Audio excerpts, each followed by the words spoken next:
What is up? What is up, YouTube? Hey, I just got off the phone with my cousin, man. And she is friends. They not close friends like best friends, but they associates. They run the same clique. They in Atlanta, and she's friends with, God dang it, I don't forgot the boy's name. What's Cardi B's husband? She's friends with Cardi B's husband, mama.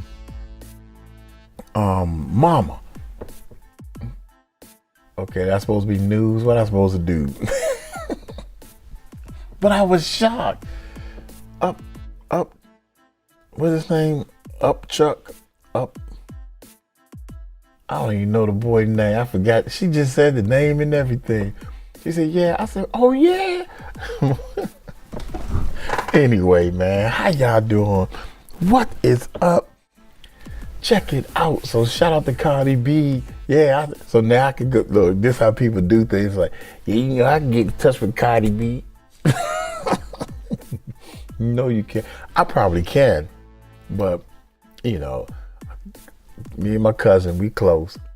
My cousin can talk to the husband, they beefing, the mother of the husband, and then the husband who beefing got to talk to Cardi B, because I don't want to talk to the husband. I want to talk to Cardi B. So people take that lie, right? They take that whole lie and be like, yeah, man, shoot, I got connections to Cardi B. Yeah, right. Even if I get in touch with her, what the hell I'm gonna say to her? How you doing? Oh, hey, check my music out. Like, oh my God. Boy, I'm trying to tell y'all, this music industry, man, I'm trying to tell y'all, man, it's a bunch of it's a whole bunch of, oh man, I can't get my man. Can't get my man when I need him. Look, I'm not even on the right thing. There's a whole bunch of a bullshit.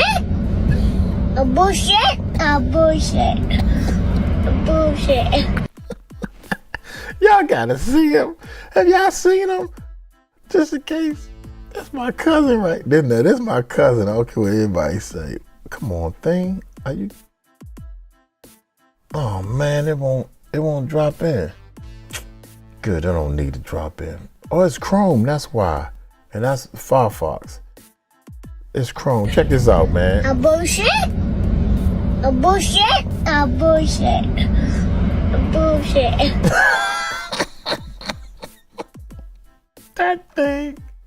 That thing gonna go down in history of cracking Uncle Mike up. That thing cracked me up. He's a bullshit. A bullshit. It's bullshit. It's bullshit. Anyway, speaking of bullshit. Oh man, I wish there was another word we could put there, but let's just say that's not a cuss word because it's coming from a kid, right? Check it out, man. Check it out. Alicia Keys exposed. She is exposing how Jay-Z and Clive Davis treated her at the Diddy party.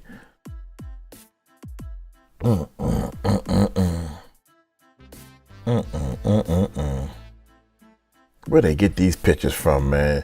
Y'all hit that subscribe button, hit that bell. Let's check this bad boy. Clive Davis. Jaguar right, can't get no righter. Clive Davis. He Janis Joplin. He blackmailed Betty Wright, so she wouldn't tell anybody that he Janis Joplin. He Whitney Houston. I know so much more about you, Alicia. I paid good money for the intel I got on you. And it was worth every penny. Alicia Keys was there singing bad. They did a little touchy. They did. Ah! That was the first note.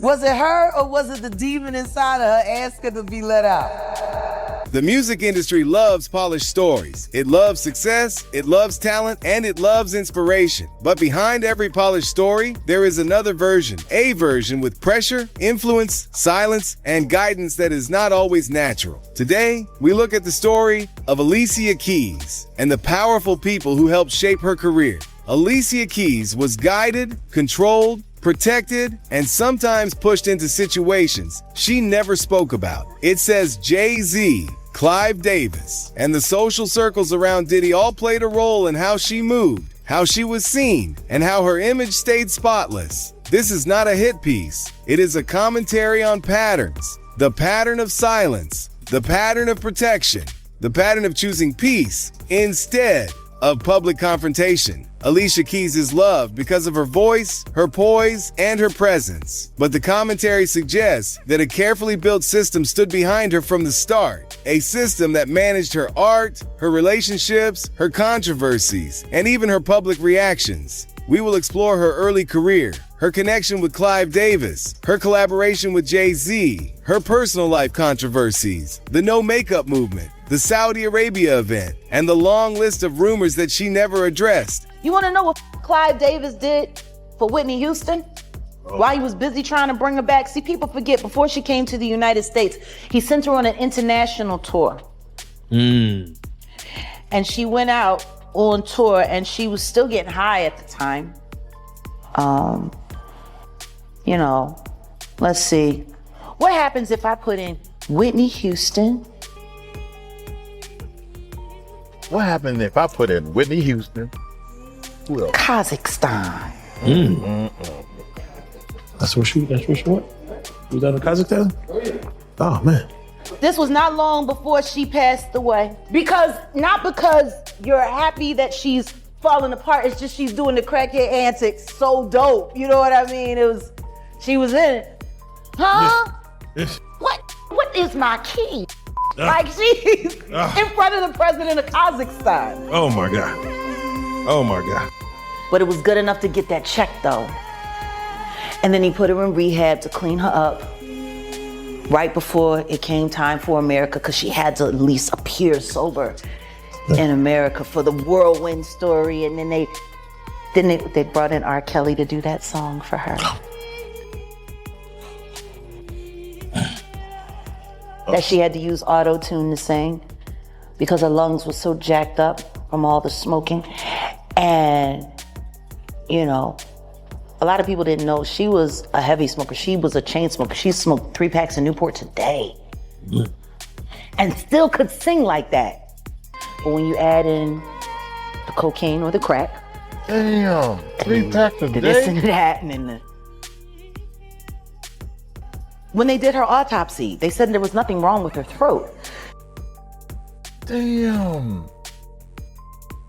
3 packs of cigarettes a day? Whitney, rest in peace. And y'all complaining because Uncle Mike eating on his own YouTube channel. I can't believe this is crazy, man. Crack. And then the this and that, and then the... When they did her autopsy, they said there was nothing wrong with her throat. Her lungs were so damaged that she couldn't fuel the notes. It was her lungs. It wasn't, her voice was fine. Oh. That's how Clive did it. Alicia Keys entered the music world young and gifted. She played piano as if she was born with it. She wrote songs from her heart. She had the voice, the skill, and the hunger. But talent alone does not launch a superstar. That part came when Clive Davis discovered her. At 19 years old, Alicia became one of the last major artists he personally signed. Clive Davis is known for creating stars who do not fade. He understands radio. He understands branding. He understands the power of shaping an artist before the world sees them. With Alicia, he saw potential, but he also saw the need for refinement, so he stepped in. Not lightly, not temporarily. He shaped everything. The music, the sound, the presentation, even the timing of her releases. Her debut album, Songs in a Minor, went through multiple revisions before Clive approved the final version. Some tracks were reworked, some vocals were redone, some decisions were made without her full comfort. Clive wanted her to be soulful, but not too raw, emotional. Songs in A minor. It's something about that A minor, a minor. Like a minor, songs in man. See, I'm catching all this stuff now, man. Why not B flat? Songs in B flat, because most people sing in B flat, especially if they come from the church. Why you keep picking A minor? Why you keep picking a minor? A lot of songs, again, is not sung in A minor. A minor is that, maybe that is B flat, because I think it's a major, that would be, anyway.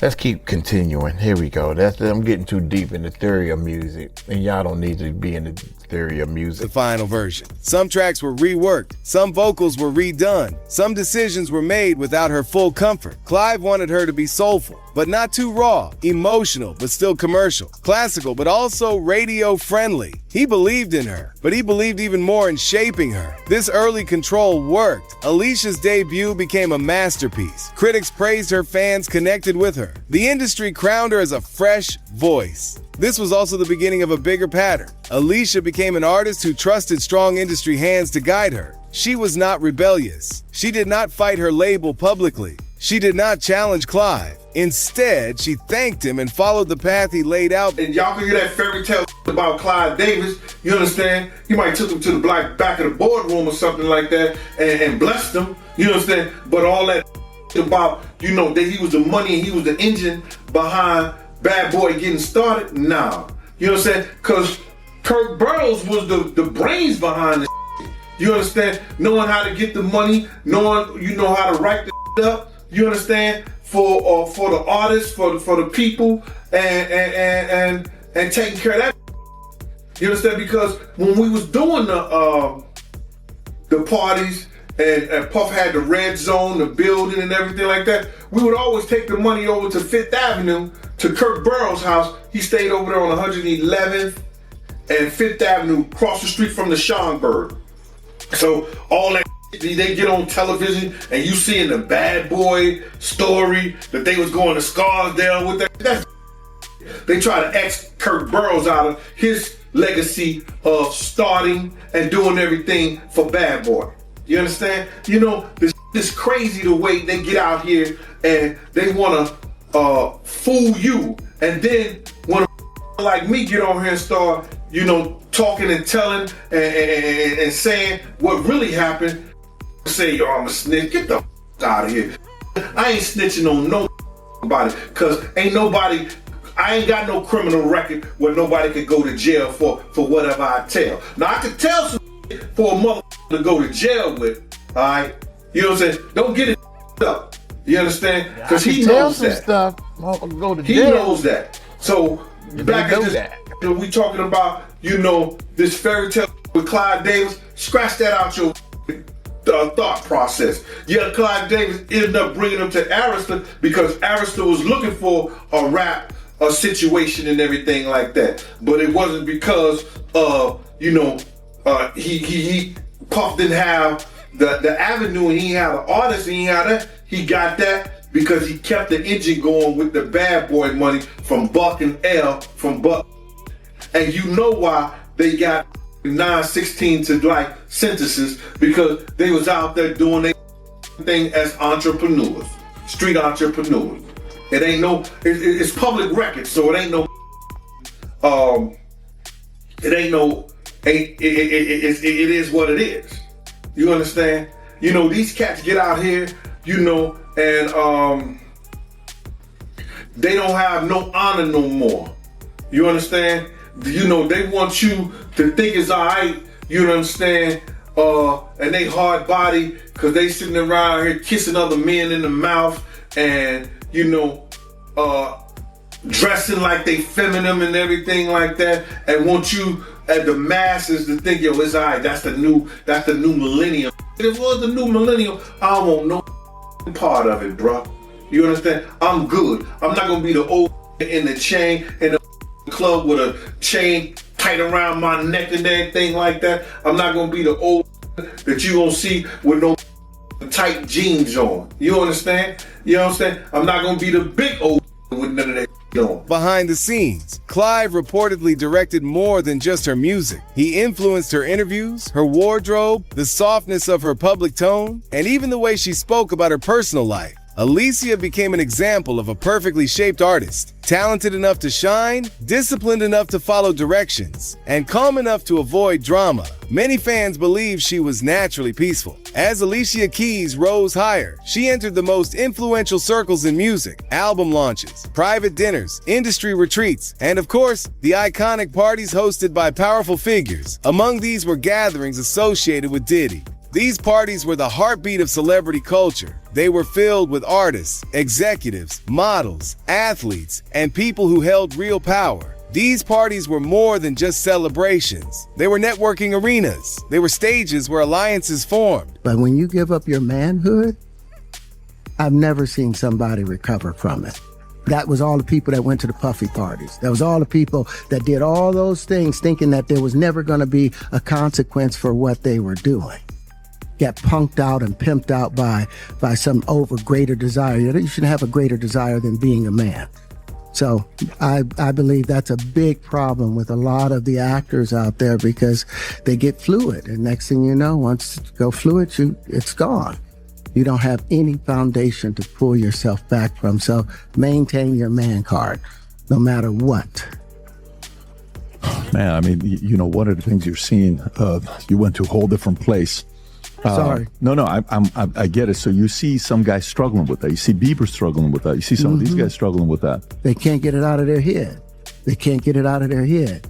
The things that they did, no matter how they did it, whether they were drunk or high or whatever, you gave up your man card. You need therapy. Yeah.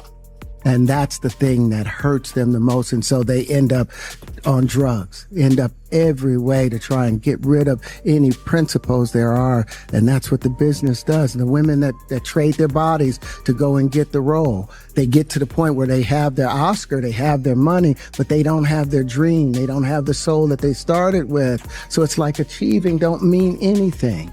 If I get all the Nobel Prizes from doing all of this, but in the process I have to trade out all of my integrity to do it so that they can stay in place, what benefit is that if I lose my integrity? You got to go in as a principal.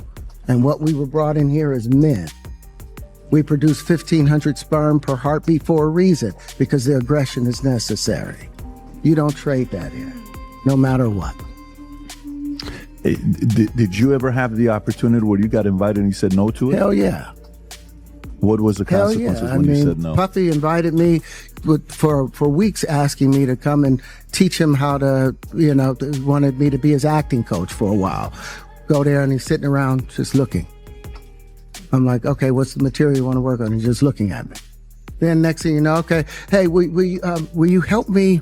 I want to hear your music. So I come over there and I play the music, and he's sitting there just looking at me, like waiting.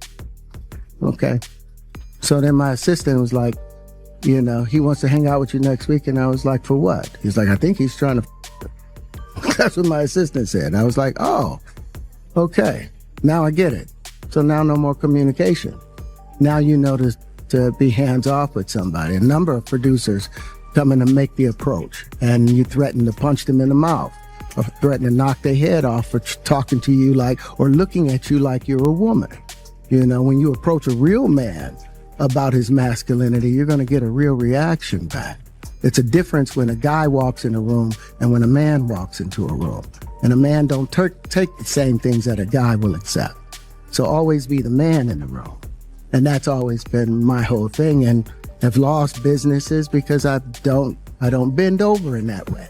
I don't compromise. I don't play gay roles. I don't kiss a man. I don't do that because the man card means everything. There were places where rising stars learned the Everything. It means everything. And what tripped me out is, dude, what he's saying is this. Once you get riches, fame, or the plaque, or the goal, or whatever it is that you're trying to achieve, once you look back and you realize that the journey to achieve it is the most beautiful thing in the world. I want y'all to remember this. Once you get there, once you get that YouTube plaque, once you get there, once you quit your job and you're doing YouTube full time, the journey to get there, the memories of getting to where I'm at right now is the most pleasurable thing in the world. So if you take a lot of shortcuts and you done sold your behind, that's the memory that you have of you getting there. And this money and this fame or whatever the power is, dude, it's not all that cracked up to be what you thought it was. No matter how you get there, it's not all that cracked up to be what you thought it was. But you keep moving to the next level, and do it God's way. If you do it God's way, then you ain't got nothing to be ashamed of. But if you sold your man card, is what he's saying, and trying to keep it on the hush up, talking about I pay anybody $100,000 to find out who's spreading these rumors. I was, give me the $100,000. I say I spread the rumor. What difference does it make? You still dressed up like Diddy. That ain't hip hop. That ain't thug. That ain't represent. That's the streets you represent. That you dressed up looking like Diddy. Another man. Really? You don't need take that $10,000 and point the finger at your own self. I don't compromise. I don't play gay roles. Don't play I don't the kiss gay a role. man. I don't do that. I don't do that. Because Don't do the none of man that. card means everything. They were places where rising stars learned the unspoken rules of the industry. Alicia attended these events because she was becoming one of the industry's most precious assets. But she also attended because the people guiding her expected her to be present. Alicia often stayed quiet at these gatherings. She watched more than she spoke. She learned who was in control. She learned which rooms mattered. She learned that music was only half of her career. The other half was connection, loyalty, and silence.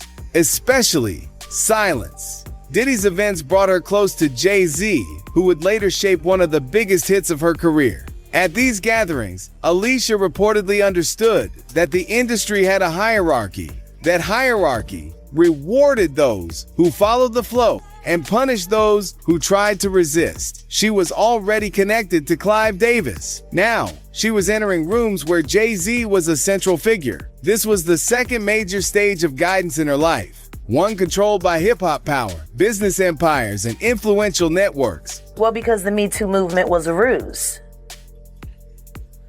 It was a setup. It was a scam. I'm saying that now, publicly. Dream Hampton spearheaded the Surviving R. Kelly campaign, which fueled the Me Too campaign. And that was all funded by Sean Carter to make sure that Robert Kelly went to jail. Get his lick back. Why is nobody understanding that Dream Hampton was being financed and ran by Sean Carter? They were able to go and get all of these witnesses because he was there with Robert Kelly. How does Jay-Z sit down with Gayle King and she not ask him one question about the intersection between him and Aaliyah and Robert Kelly? This is insane that people keep refusing to see what's right there. If the Me Too movement were real, why aren't they speaking now? They've also been very quiet in this time of the diddler's downfall. Jaguar, Guess they're on vacation. if this goes to court, Jaguar, do you think that the world is going to be shocked by what comes out? Oh, absolutely. I just don't know why they are. It's been happening in front of everyone's faces for decades. For decades. How many victims? What's the difference between me and Judy Garland? Social media. How many There victims? was none for her. How many victims potentially do you think there could be? Thousands. Thousands. I've talked to hundreds that I deal with still myself. I have 3 victims right now who are willing to give testimony about not only what Mr. Carter has done to them, but his wife as well. They're a nasty little couple. They do nasty things. What do you think happened with Kim Keeping Porter? people against their will. Putting people on planes while they're unconscious, just like Aaliyah got on that plane. Unconscious. There's a lot of things that people don't want to talk about, Pierce. Listen, like I said, Jay-Z and Beyonce are not here, unfortunately, to respond to that. I know. I'm just being honest with you. No, you're perfectly entitled to your views, obviously. Kim Porter, Yes. a new book claims that Diddy may have been involved in her early death. What do you think of that? I think people should really look into that more. I am friends with Albie Shore. I love him. I love his children. I knew Kim. We used to all hang out together at the Kit Kat Club back in the mid-90s when Diddy was first starting his reign. I watched that whole thing happen. And everything that Albert has been through, every attempt on his life that has been ignored by the authorities, it all leads back to Diddy. And everyone knows it. The wiretapping of the phones, putting air tag on children during visits. These are normal practices that these people do. The collaboration that changed everything was Empire State of Mind. Before this song, Alicia was respected and successful. But after the song, she became monumental. She became the voice of New York. She became a symbol of inspiration. She became part of a sound that was bigger than both artists. Here's where the story gets interesting. Alicia was not the first choice for the track Mary J. Blige was considered, but Jay-Z picked Alicia. The video suggests 2 possible reasons. One was artistic. Alicia's voice had a hopeful tone that matched the song's energy. The second reason, according to some industry whisperers, was the growing connection between Jay-Z and Alicia, a connection built through mutual respect, but also shaped by shared rooms, shared events, and shared industry circles. Empire State of Mind became a massive milestone for her. The song reached audiences who did not normally listen to R&B. It took Alicia into new territories. Her fame skyrocketed. Award shows, interviews, global tours. Everything expanded after this collaboration with influence. And that influence came with expectations. Jay-Z became one of the strongest forces behind her mainstream visibility. As her public image grew, her silence became more valuable. Controversy could ruin the brand that Jay-Z and Clive Davis helped elevate. So Alicia stayed on the safe path. She did not challenge industry politics. She did not comment on messy issues surrounding other artists. She did not fight public battles. She protected her image with extreme care, and the people guiding her protected it even more. Back on land. Safe. See, he didn't get eaten by the plankton. Yeah, my face is on Sure. fire. I'm Now burnt you to know. fricassee. Oh, yeah. Y'all gotta agree. There's white sports and there's black sports. There's certain things. Kayaking with the whales, we need to be on the boat for the yacht Doing for new that. things. Doing new things. Yeah, but anything New can things. happen. Like, we gotta get back to the kids. Why is your joint last so long? Because you're on the story. I'm on the actual Instagram. I mean, I know why. So we can't cut it off. long. Cheers. Cheers. You crazy. Okay, what you want to do? Skydive next? One of the biggest controversies in Alicia's life was her relationship with Swizz Beatz at the time. He was married to Mashonda. When Mashonda wrote her open letter accusing Alicia of being involved with her husband, the public expected a statement. They expected clarification. They expected honesty. Instead, Alicia stayed silent. This silence became one of the most defining traits of her career. The video claims Alicia's team believed any response would create fire. By saying nothing, the story would eventually fade. And it did. But the silence made people question her authenticity. They wondered whether she avoided accountability, They wondered whether she avoided conflict because she genuinely disliked it or because her brand could not handle it. Alicia Keys and Swizz Beatz are responding to cheating rumors and that they are getting a divorce. Over the last week, a lot of you have been hitting me up or in the comment section talking about, Kempire, have you seen the latest news on Alicia Keys and Swizz Beatz? And I was like, no, I haven't. And then I saw a story where they were saying that Swizz Beatz impregnated some white lady and Alicia Keys filed for divorce. Well, just a couple of days ago, Swizz Beatz posted on his social media pictures of him and his wife, Alicia Keys, in Japan, and he had a message. So Swizz Beatz says this in the comment section with a bunch of emojis. Positive vibes only, blessings and endless love. We wish you endless love and happiness. The Dean's 15th. Damn, Alicia, it's been 15 plus years since you took that lady's husband. She did. But less than 24 hours ago, Alicia Keys responded in the comment section saying this. And of course, he pinned her comment saying, I adore you beyond words, my king. We are more connected than ever. Forevermore. Plot twist, they have an open marriage. I'm kidding. I mean, I don't know. You just never know people's circumstances and things like that. I don't know if there's a baby. I don't know about any photos. I don't know if she ever filed for divorce. I don't know. Marriages go through things. Could they have gone through something? Maybe.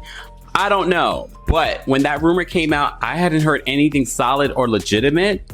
But here we are. She says she's going to stick beside him.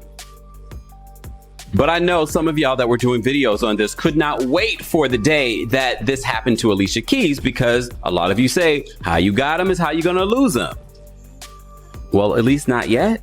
Or at least based off of whatever circumstances within their relationship, they're like, that's not necessarily a deal breaker. We don't know. Again, everything is alleged. Alicia's silence was not only personal, it was strategic. It was shaped by people who wanted her to stay clean. Her peaceful image was too valuable to risk, so she continued forward without addressing the accusations. Eventually, the story faded, but the public never forgot. Alicia shocked the world. When she started appearing in public without makeup, it was presented as a bold movement for natural beauty. People admired her confidence. Fans called her inspiring. Media outlets praised her bravery for a while. She became the face of authenticity. But eventually, cracks began to show.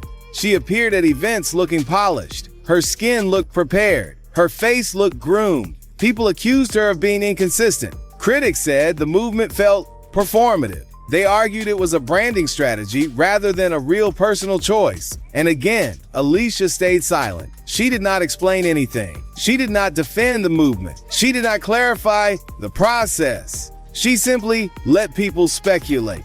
The video argues that Alicia's silence works for her. It is her strongest tool. When she speaks, she softens. When she stays silent, she lets time erase the noise. This pattern continued. I was a party favorite. What does that mean? I was a party favorite. I was somebody you could take off the table. So you're telling me they set children? I set children on a table. Like when you go to a birthday party and they have gift bags for everybody that comes that have candy and toys in them, yep. And they set them on the table. So you're telling me at the freak off parties, mm-hmm. They put children on the table instead of gift bags. Mm-hmm. And then people can do what? Take you off the table and have you, even though it's against the rules to do certain things like circle out. Sometimes that's against the rules. Like for me, that was against the rules, but that didn't matter. That did not matter. So they come choose you off the table, do whatever they want with you, and then what happens? Then they put you back on the table. They put you back on the table for somebody else to come choose you? Mm-hmm. Okay. That's called a party favor effect. That's just one of the little things that go on at the freak-off parties with children. Were there animals there? Mm-hmm. Goats. Did they turn the animals loose on the kids? Yeah. And if you got sick and threw up because it was so disgusting, what happened? You had to eat it. You had to eat your vomit Mm-hmm. if you threw up. That's satanic ritual. Diddy was at this party? Denzel Washington was at this party? Yep. Birdman was at this party? Yes, he was. And Young Jock? Yep. And you're telling me Denzel was there and it was after 1 o'clock when he supposedly left? And beanie, socks, and a gold chain. So you're telling me Denzel Washington was... He had a beanie on, socks on, and a gold chain, and that's it. In front of children. Yep. Funny. Because he sure portrays himself to be holier than thou. Yep. So a lot of them do.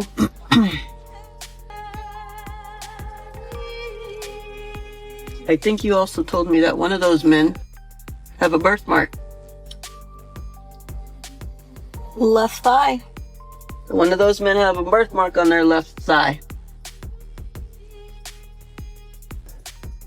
And this is hardcore evidence. Hardcore evidence is what's needed. This is when we should be like, okay, which man you talking about with a birthmark?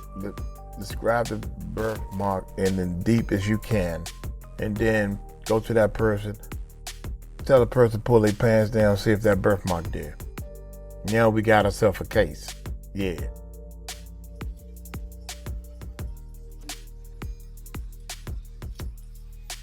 Yep. In 2024. But that's only in my world, Uncle Mike world, if I was the president. If I was the president, if somebody say you got a birthmark on your thigh, then you got to come in and see if it's a lie. Here we go, y'all. Alicia performed at a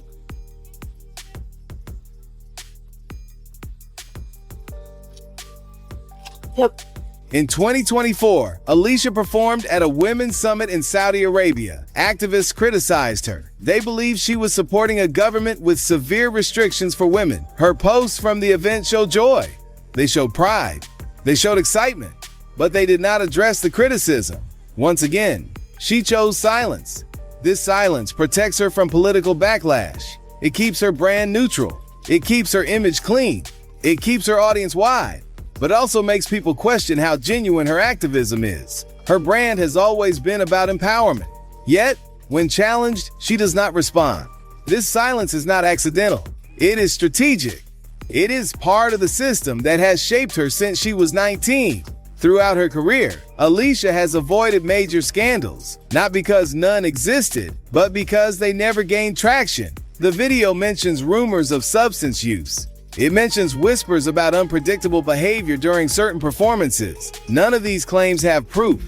None were addressed by Alicia. None became public scandals. This is not luck. It is protection. Strong management, strong connections, strong influence. People like Clive Davis and Jay-Z know how to control narratives. They know how to suppress stories. They know how to protect an artist's image. This protection became part of Alicia's public identity.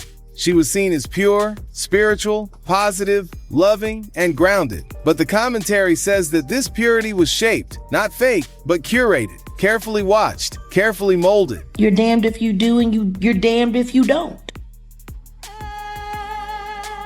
So once again, why does diplomacy matter? It wasn't diplomacy that got me that award. It was honesty. So understand this. You can save your race shame and your race-baited conversations. Ain't nobody worried about y'all. We got serious work to do. And after talking to my good friend Paperwork today, it looks like there's some things that I need to make sure that we alert Cash Patel's office about. We think it's of great concern. And I'm sure Mary Flynn would agree with me. She knows how dangerous Diddy can be, and with Clive Davis being at the heart of it all, I'm sure that makes it even more egregious. So yeah,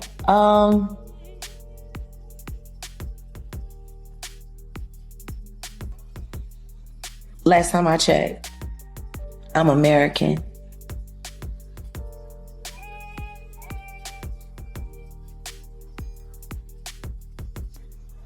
Prove I'm not. and then have a problem with it. See, it was Liz Crokin that brought me there. A lot of people have called her a lot of things. A lot of people have called me a lot of things. She's white, I'm black. And yet the one thing that is for sure, I see her as a sister in arms, fighting against these monsters, believing in her like she's believed in me. To Americans, that's all. Why is it so hard for the black community to acknowledge that you're worried about the wrong things? You got a real one working with. Now here's the part that tripped me out. If you stop worrying about other people, all the wrong things that everybody else is doing, even the president, it ain't even gotta be a race thing. If you stop worrying and talking about all what they doing and start worrying about this one person you should be worrying about, which is you, your life will turn out to be a lot better. You make more money, you can make more ends meet and all that type of stuff. But you're worried about the wrong things. As a sister in arms, fighting against these monsters, believing in her like she's believed in me. To Americans, that's all. Why is it so hard for the black community to acknowledge that you're worried about the wrong things? You got a real one working with an organization that can bring real movement to bringing America to a brighter future. How is this a problem? Because I'm black? I shouldn't be doing it? I should only be accepting it if it's a Black Excellence Award? If it was an NAACP award, would that mean more to y'all? Would that be cool? Because guess what? The NAACP ain't offered me that award. You know who offered me that award? America's Future. Well, how did Nelly say it? Wait a minute, let me jack off Nelly right quick. Ain't name black organization asked me to honor me for what I've done. Just America's future. When you look at Alicia Keys' career as a whole, one thing stands out. She almost never responds to controversy. She almost never engages in conflict. She almost never corrects rumors. Her silence is powerful, but silence can also be a shield. Silence was the tool used to maintain her brand. From her early career under Clive Davis to her international collaborations with Jay-Z, the people around her encouraged silence. It kept her safe. It kept her marketable. It kept her untouchable. But the downside is this: silence also creates mystery. It creates confusion. It creates questions. It creates distance between the artist and the audience. It happened in the Hamptons. That's the day I met that me and Aaliyah, we hung out there and then we left. And that's what happened. And that was 20 years ago. That was not in LA or Miami. But I know they're gonna play games with them pictures. It's all good. I don't really care. Yeah, whatever. Sit your stupid tail down. And if you didn't care, why you bringing it up then? I don't care. Then why are you talking about it then? Shut up.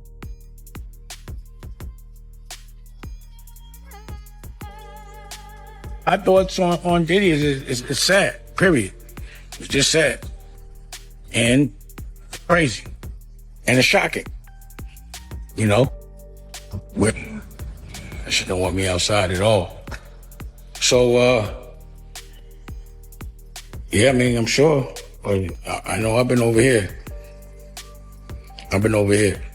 And I never judge a man for any preference and all that, and they keep it to themselves. I ain't got nothing to do with none of that. So, none of that, I don't know anything about any of those things. From 2005 on, I wasn't around. You know, and that was the reason why I wasn't around. So what's good is I don't know anything.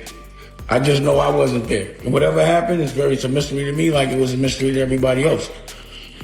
But, you know, I know that my instincts told me to get the out of certain environments. I'm not gonna say necessarily that one, but, you know, things that were along those lines. You know what I mean?